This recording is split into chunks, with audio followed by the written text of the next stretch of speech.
What kind of a world would you have if you could have it the way you want it? I would have people honest with each other and do away with their bad habits if they have any, and I guess that's all. What is your outlook for the future? I don't worry about the future.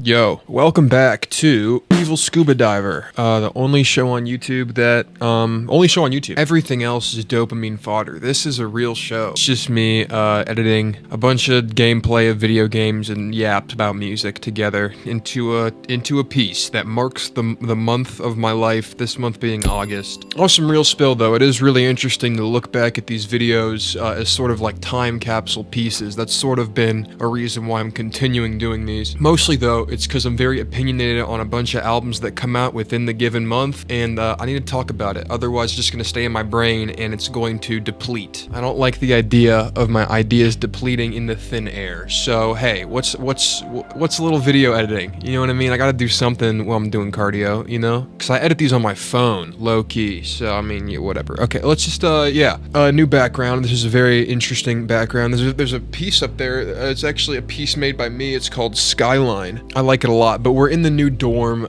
Should we give a dorm tour? Yeah. Okay, follow me here. In this corner we have the music corner. This is where production gets done. My laptop was just sitting there in the middle of the Focusrite and the other speaker. And oh, there's a painting. That one's called Searching, made by yours truly. Of course, we got a little rack up here with like accessories, a pop filter, some cologne, nail clippers, all the essentials. That's a portable charger there as well. We move over this way, we have the unkempt bed. I'm not really following Jordan Peterson's advice today, unfortunately. Sometimes I do though. I did do solid 500 calories of cardio this morning on a Friday though, so that must account for something. Oh, also there behind my neck, you see that painting? That's called Pac-Man. Also, the floor is decked out with nice carpentry, as you can see. It's pretty cool. Over here we have more paintings. That's Skyline, as I was mentioning, the one with the white. This one over here is Hungry. It kind of looks like a drooping, hungry, starving little stomach to me. It's kind of simple. I like it, and it's right next to the fridge and the microwave, and the L-carnitine on top of both, right there with the deodorant. That's how we do it. And then you turn around in this corner, we have two more paintings: Night Vision and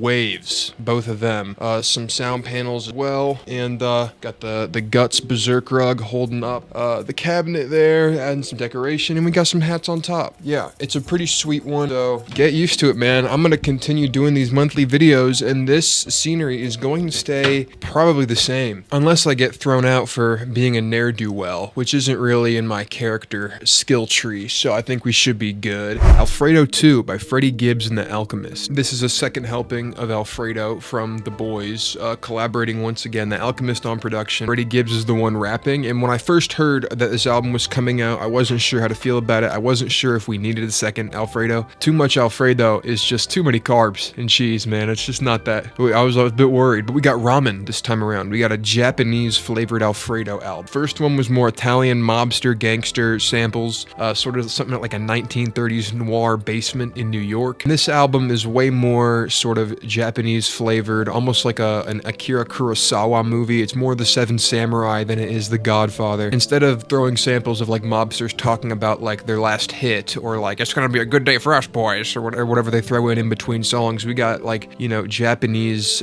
samples from, I'm guessing, old television, old movies, sort of transitioning smoothly throughout the album, which all transitions. The Alchemist is also throwing these like really subtle, like glockenspiel, beautiful samples. You have like a gong in the back, you have like weird tweeting, or you got water running through the beat. He's really crafting like a serene sort of like koi pond, like beautiful Japan palace environment. Freddie is also showing out lyrically, and you know, I like his sense of humor a lot. His sense of humor is really showing through for me on this one. He had a sense of humor on his last project, the green one, You Only Die Once. He had a bit of a sense of humor on that album, how throughout the album he had this guy come in as like a skit character of Satan, and sort of play this satirical version of Satan, trying to like, you know, lure Freddie back into like the dope game, like the streets. And there was a sense of humor to the way he implemented that idea, and yeah, I felt like it showed up on Alfredo 2 again, especially with the bars. He's talking about grabbing academics, sort of man parts, I mean chest areas that have too much skin fat. Oh, that's enchilada. That song is really good.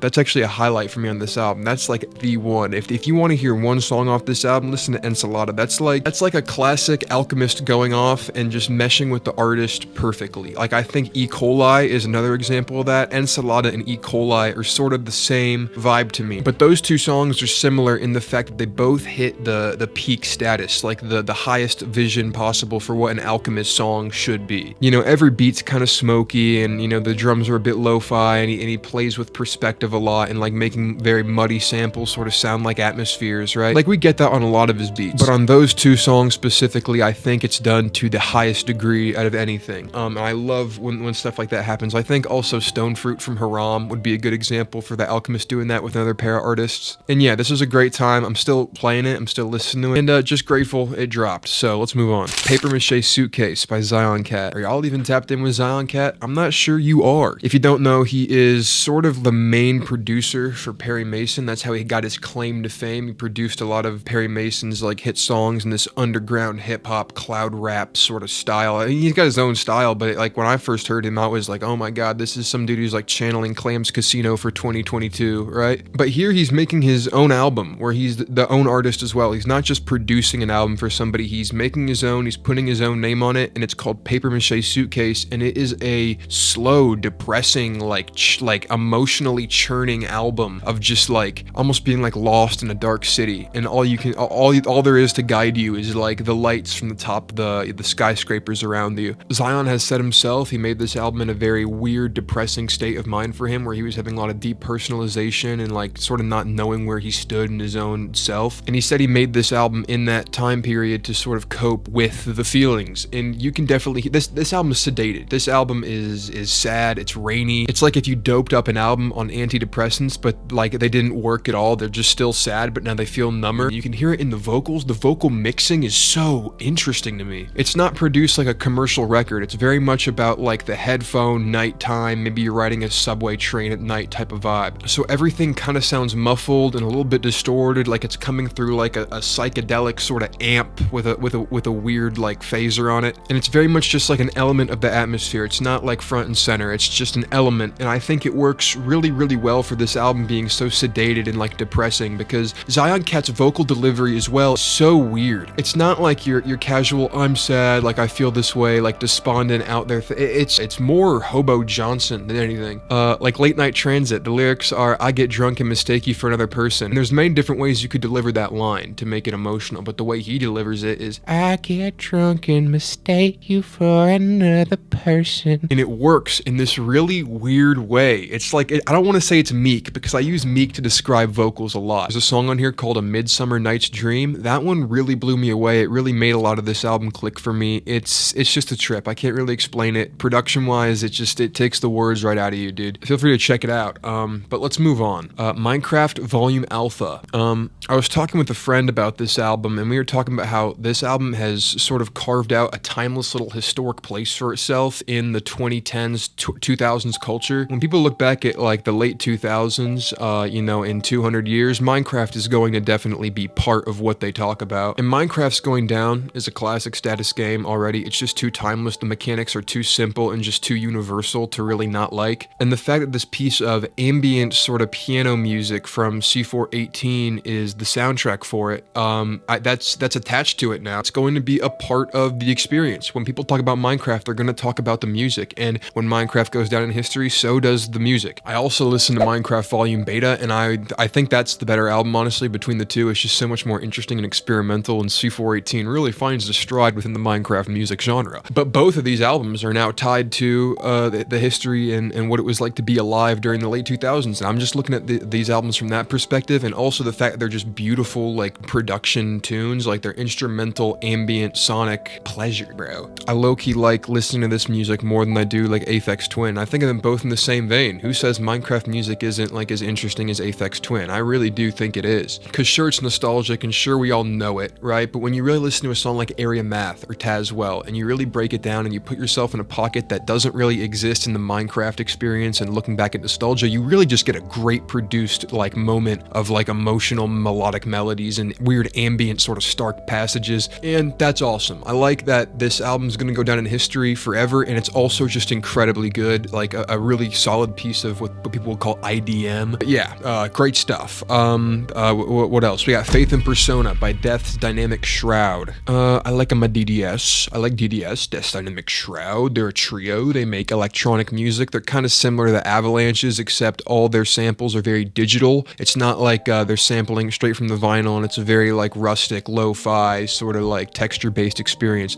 It is a texture-based experience, but it's more like technological Apex Legends vibe. You know what I mean? Like sharp and new age and neon and all that. And a bit of like anime as well. There's like moments where they'll do like anime-ass refrains, like you're listening to the opening of Attack on Titan, like vocally. And this album is leaning into that heavy with like an 80s glamour, like prom night sort of vibe. It's a very niche pocket to put people in for a whole album, but they do it, and it is consistent and cohesive. But this album's so weird production-wise. Knowing it's 3 people, I have to think that maybe when they're producing this album, they have to be like bouncing off of each other, like satirically, like sense of humor-wise, they have to be putting sounds in this album just to make the other people laugh. Like that's just what I feel when I hear this music, because there's no way they hear these sounds and decide to throw them in this way without having some sort of sense of humor. It's not like you can be completely self-serious and sample like all this pop music they're sampling and then put it over the most janky sounding 80s beat you can create. You know, this hypothesis of mine is also proven on Dark Life by DDS, because that album has like a sense of humor with this sound play as well, and I think they're probably meshing really hard and having fun making this music, and that's a cool thought. I like the idea of 3 like weird dudes who just like weird stuff in sound design, sort of more sound effecty than music-y EDM, and that's pretty cool. So yeah, I also listen to Dangerous Summer by Yeet. It's like a precursor EP to his new album coming down the line, which is called Dangerous Life. It's gonna be like life with a Y. So I listened to this little EP, Dangerous Summer. It didn't really impact me as much as I expected it to, because I heard like snippets on stuff scrolling through TikTok like the morning it dropped, and it was like, oh, this sounds high energy, and it is high energy. Like Yeet does sound good on this thing. It's just like not near the echelon I would expect from somebody who made 2093. Like that album is fantastic. It's his magnum opus so far, and I know he can go farther. He can push it farther. He's done the experimental shit once and it paid off hella, and he can do it again. So I'm hoping Dangerous Life is more that, but from what it seems like, it's just like simple Yeet songs with a more activated performance, and that's not bad, but I know he can do more. So we'll stick around for the full album, but as of right now, I don't know. Well, it's kind of shaky for me, but we'll keep going with Surface Tension by Dev Lemons. This is more of a hyper pop release, or not really. It's more pop that's hyper. You know what I mean? It's not like hyper pop 100 gex underscores. This reminds me of Olivia Rodrigo in a lot of ways, except I think the artistry and experimentation is like 70% more prevalent than it would be on any Olivia Rodrigo record. My God, I just said a record, and I gave like a spiel too. That was crazy. That's like an Anthony Fantano moment. Like I'm getting good at talking about shit, I think. But yeah, back to it. This album's 20 minutes. It's not very long. I think that's actually its biggest flaw. I think it should be longer. I feel like there would be more to sink my teeth into with this weird, like, you know, vein of pop music she's putting out if I had like a solid 40 minutes. Because all these songs are like bite-sized. They're like 2 minutes, 30 seconds, maybe 3 minutes. You're not getting any sweets on here. You're not getting like any opuses full of emotion. You're sort of getting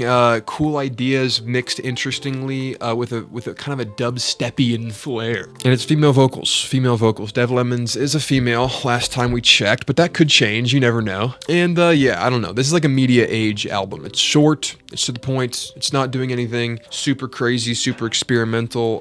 But you know, it might be worth it for some people to check out. Next, we got God Does Like Ugly by Jid. This is a good return.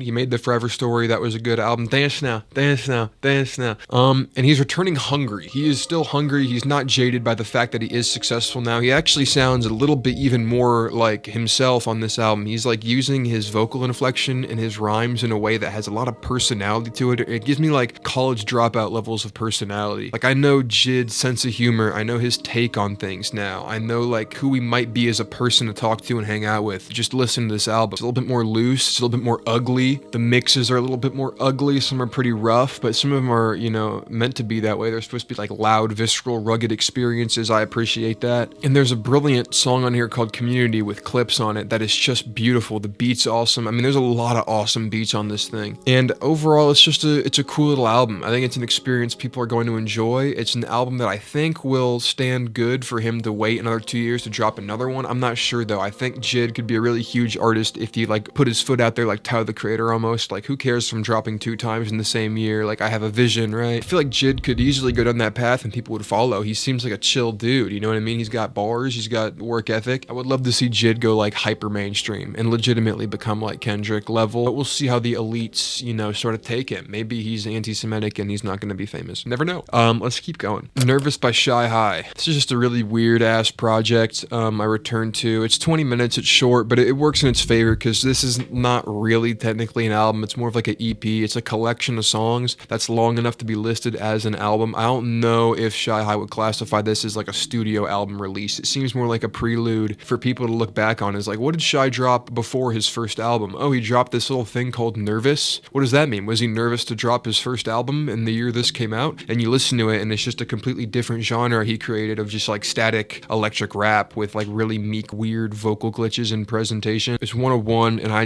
don't know. I walk away from this like, dude, this dude's awesome. He knows how to produce shit. Like I want to hear the full Shy album. Like, cause it would really put a period on every era he's doing. Like he did this Joe era where he made like a bunch of like 1-minute songs and they were all like weird and kind of like unfinished half-baked things, but it was an interesting vibe for him. And I feel like if he capitalized that on like a full 30-minute project or something, you know what I mean? He could really stamp that as like an era. This is the era where I produced like this. This is the era where I did this, right? And he hasn't done that yet, but I still, you know, I still think of his eras as different eras, just with no definitive album to go along with them, right? So that's kind of interesting. It's working for him though. He's getting his streams up. He's getting his money. But yeah, next we got Chromacopia by Tyler, the Creator. The instrumentals and production on this album is probably my favorite right now out of every Tyler album I've listened to. And Igor was the album that got me into music with how jank and like lo-fi 60s aesthetic it sounded, or not 60s, but like, you know, just weird mutated pop music that sounded like it was from like a dirty cassette. The aesthetic of that album really blew my mind. So it's weird to say that I like Chromacopia's aesthetic a little bit more, at least right now. It's kind of jungly. It's got a lot of tribal percussion in the beats. This weird army stomping comes up a couple times for the album. There's beautiful chord progressions. There's beautiful like angelic sort of soul vocals that are recorded. He's got live instrumentation like the tubas and stuff. He's got these weird glips and blips and blops of percussions, and it's a whole cohesive sound, but it's also very noir. If the chord progressions on the end of Sticky or the chord progression on the end of Judge Judy, those are just like really glamorous, beautiful, especially Judge Judy. That ending chord progression, like that last suite he does with all the moaning samples for some reason. It's just a beautiful tune in the sense. Bow, bow, bow, bow, ah. It's like a beautiful, like, it's a chord progression that makes me visualize like, I don't even know, sort of like a GTA Miami Vice sort of aesthetic, but in a more like noir, like yearning way, if that makes any sense. It's kind of slow and smoky, but it has like the cartoony bounciness of like a Fall Guys level, man. So that's my thoughts on Chromacopia. And next we got Hail to the Thief live by Radiohead, the live recordings. A lot of these songs have new life on this live album, I must say that. Like Sit Down, Stand Up,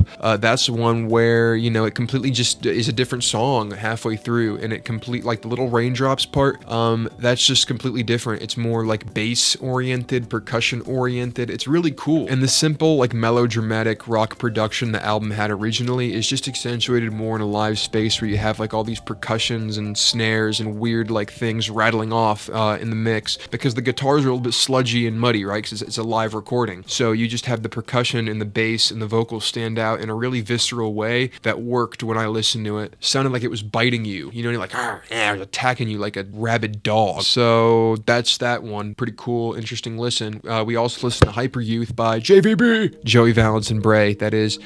This is their dance album. It's their dance album where all they talk about is dancing. That's literally it. It is a pretty shallow concept, I'm not gonna lie. It's, you know what you're gonna get when you walk into it. Yes, I came to dance. Yes, I came to dance. Get up and bounce. Get up and drop that. Get up and shake that. That's like the majority of the lyrics in this album. I think the main focus of this album though is the energy and the production. Really just like harnessing all the essence they can from popular like dance culture and you know, old albums like Oracular Spectacular, and like, you know, just making it brand new, putting it for a new audience. Live Right kind of sounds like a cloud rap era mixtape thing combined with like a MGMT song. The one one with Rebecca Black sounds like a Timbaland beat straight from like, you know, the 2000s era. They still got some classic, you know, JVB like break beats on here, but it mixes it up quite a bit, which I appreciate. What I don't quite appreciate though is Bray. Bray is just really Bray. I feel like what he's saying on this album, when you lean into it, it's really nothing much. And I lean into Joey Valence when he's saying stuff too, and it's still corny and nerdy and it's fun. But Bray's just more like, I pop up in the building, I'm gonna touch the ceiling, no one around me got that feeling. And that's like his cadence. Joey Valence is making funny bars about like hanging up on Sydney Sweeney and like he got a new Pokemon card and he's gassed, right? Bray's kind of channeling this Empire State of Mind, sort of like macho, like, I'm amazing, call me Amazing because I'm Asian. That was actually really funny. I laugh a lot at that bar. I think Bust Down is his best performance on the record. He sounds visceral on that thing. But there are some verses where it's just like, yeah, man, you just said everything that I thought you'd say. So yeah, cool album though. I enjoyed it. Hyper Youth is pretty interesting. Next up, we got the Moonlighter original soundtrack by David Fenn. This is video game music. I listened to this yesterday, simply because, I don't know, I'm liking video game music a lot right now, man. It started with Minecraft and really just enjoying the sonics of like how it's produced apart from the nostalgia. And then I started checking out other video game soundtracks, kind of like the Terraria one. I'm just like, man, this is just mind blowing. And I've been really digging like more cinematic sounding soundscapes. And I don't know, there's a lot of video game music that is literally just built to be a cinematic audio counterpart to what is supposed to be a very beautiful cinematic visual experience. So the songs, the production is very detailed and like very, you know, experience oriented because it's trying to match an experiential visual medium. And I've just been finding a lot of cool ideas in these video game albums. Some of them are pretty simple, like Moonlighter is kind of just the same instruments with different melodies over and over again for like an hour. But there's cool ideas like using like warbling sheets as risers and weird shakers and percussion techniques and just interesting vibes, interesting percussion all around. I don't know. I'm digging video game music. So next though, we got Live Laugh Love by Earl. Listen to this one last night. It's 20 minutes. I thought it would be longer. I also thought it would be more like adventurous. It kind of sounds like, you know, some rap songs combined with Sick. It just sounds like a combination of his previous work just under a new like Unk phase of him, which I like, by the way. People have been saying the cover looks like him as Unk and it's weird. I like the cover. It shows like a meditative, more like, you know, more expressive side of him, like coming to terms with, you know, having peace in reality, living, laughing, and loving, if you will. And I thought the album was going to represent that experience more. I thought it was going to be more of like this is how I've found peace in my life, etc. But it's really just more abstract mixing lyrics, beats for 20 minutes. It's sort of a lo-fi dense like little swamp that you trudge through and you get out of it, and you I don't know, there's nothing really much to say. It's just until next time when I listen to this again, you know, like, you know what I mean? Like, I don't know. It's 20 minutes. It's an interesting sound play album, very lo-fi, and you can break down lyrics that he's saying in it. But when I hop out of the album, I've listened to it twice so far, I'm just kind of left with, I don't know. I don't have any meaning associated with this, especially when I was expecting like a Live, Laugh, Love, like triumphant, like Life is Cool album from Earl Sweatshirt. That was going to be a really interesting twist. Like, what the hell? But we just kind of got a helping of more Earl Sweatshirt songs that I don't complain about. But, you know, I'm always looking for people to surprise me. So maybe that's I don't know. Maybe that's my fault. Maybe my expectation for people to surprise me instead of just being themselves holds me back from enjoying a lot of things, because I always expect that every artist wants to transform and evolve like hella, but maybe they don't. Maybe they're just at a cool place in their life where they found their sound and they want to keep making music like that. I mean, shit, you know, more power to Earl if that's the case. Also more power to Kid Cudi. The next album also does that too. It's not Kid Cudi stressing himself out to make the best album possible. It's him just making pop music that he thinks is cool. Even if probably nobody else is into it, I wasn't into it, really, it sounds uncreative, low key. That's like a harsh thing to say about music, but if you listen to the album, the most creative part about it is the fact that intro is an interlude instrumental, like an ambient piece. That's the experimentation it takes, but the rest of the music is like H&M, Target, like end of the Sonic movie credits sort of core, like really triumphant pop music for like first graders to like get amped up at. That's produced really clean and really and there's no texture to it other than the fact that it sounds like a pop song. There's a song on here called Submarine, which I think is the best song. It's the highlight for me because it just has a little bit of an interesting melody. I like the chorus a lot more than anything else, but still, by itself, it's kind of wallpaper. It's just decorated a little bit different, you know what I mean? But I would rather be listening to an album that gives me like a journey, a voyage on a sea, right? Or a journey through a jungle searching for something, or maybe like a Taj Mahal sort of experience. I don't really want like a wallpaper of Target experience. When I hear this album, I think of Ulta. I think of the fluorescent bulbs. I think of the white tiling. I think about the 300-pound Latino barista who is making my coffee in the Starbucks inside of the Target at the outlet mall. And, you know, there's value in that, but it's not something I actively look out for art, if that makes any sense. I wasn't really digging this album, but Kid Cudi seems like he's in a free place. Like, he seems like he's really battled some stuff in his head.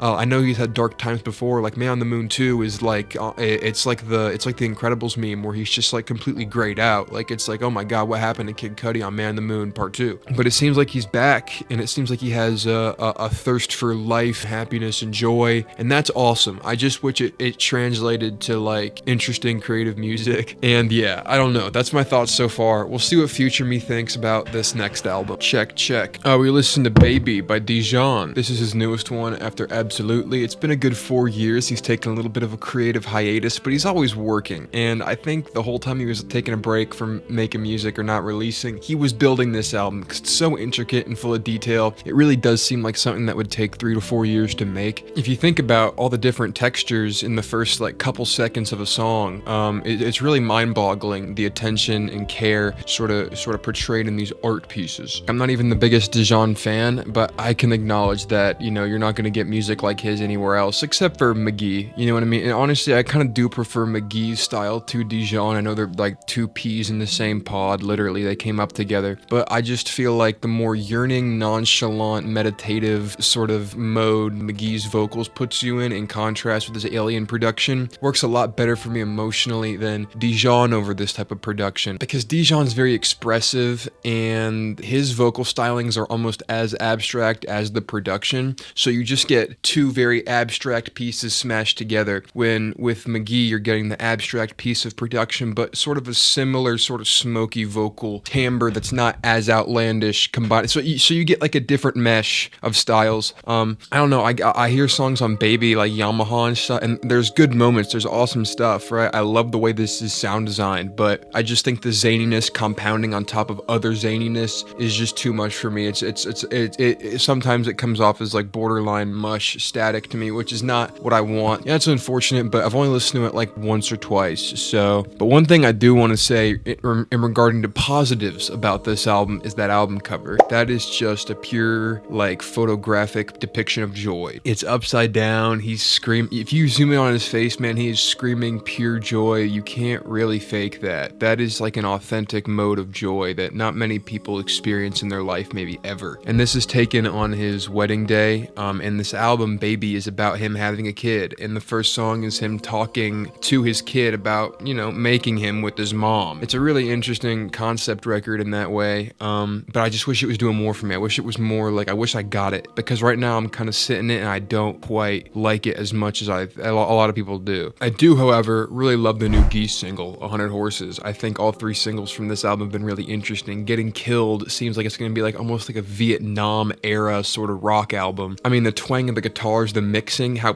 tribal the drums sound. I mean, Kenneth Bloom, is really showing out on the production here. And this album's giving me really heavy like Fortunate Son, Vietnam vibes, Led Zeppelin, especially Trinidad. It sounds like literally the song is being trash compacted as you're listening to it, and the single cover is literally this beautiful Palm Beach of Trinidad, right? It's just, I think we're gonna get like a war album. We're gonna get an album about dying. We're gonna get an album about getting killed, and it's going to be sort of in a similar vein as like Fortunate Son, Led Zeppelin. That's what I'm feeling from these singles. These singles are leading up to a bigger grand picture that is sort of the revival of like Vietnam era rock, but in a 2025 sort of geesified context, and all the wars going on in the context of 2025 right now. You got Russia, Ukraine, Ukraine, you got the Middle East going on. Like, this seems to be a response musically. And, we're tapped in. We're tuned in. I'm excited to listen to the full thing. It seems interesting. I'm ready to get killed. But we also listened to some more Death's Dynamic Shroud with Yellow Flower Lost, which I didn't even know existed. And this actually opens a whole new branch of Death's Dynamic Shroud lore I didn't even know was real, existed. Because I found this album on YouTube. It was like a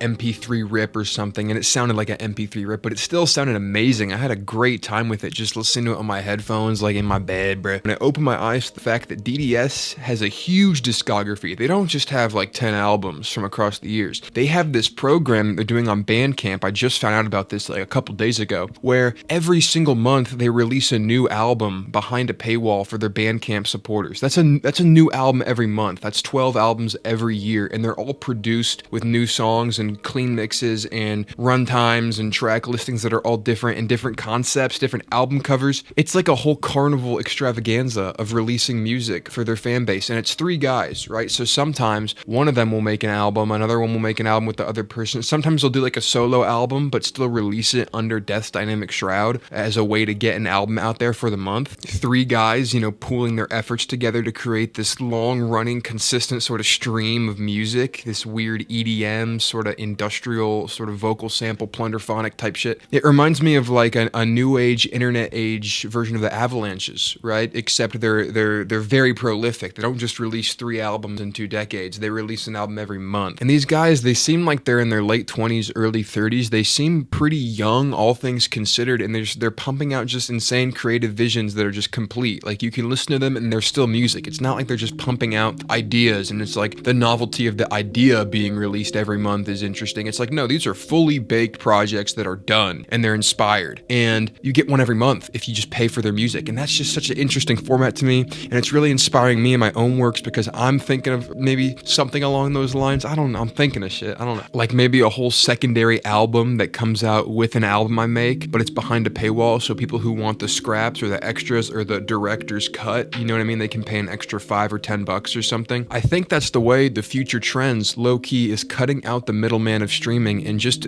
being your own person and making art and putting it out there behind a paywall. I'm included in this. I'd be more willing to pay for somebody's original artistic vision if I knew that they were getting paid directly from it. An example of this would be like MDE TV. In 2016 they had an Adult Swim show called World Peace, but then they got canceled and sort of blacklisted, and they had to make their own sort of website apart from YouTube and their terms of service, and Twitch and their terms of service, etc. And they put all their content up, also a whole sketch comedy show, 3 hours of sketch comedy up on their own website behind a paywall, and they make money from it. King Gizzard and the Lizard Wizard took all their music off Spotify because Daniel Ek, the CEO, is using Spotify money to pay for AI drones that kill people. That's a crazy sentence, but that's real. And maybe King Gizzard, does like a Bandcamp thing now. Maybe to make their money back, they release like their album a month early on Bandcamp for like $10. And that's just a way to, not support Spotify, which is good, but also, still make money, still make a little bit of bank, but also don't leave people out from the art if they can't pay $10. Maybe they just get the art a month later, right? So I think that'd be a really interesting way for the music industry, or just the creative industry, to evolve in the face of like AI slop and big corporations taking a hold of everything, is literally just don't give in to the big corporation. Go the extra mile, make a little bit more effort to start your own thing. And that's just an exciting thought that this album, Yellow Flower Lost, sort of hit me with when I realized how prolific these artists are, and I listened to their album Transcendence Bot as well, which is a solo member,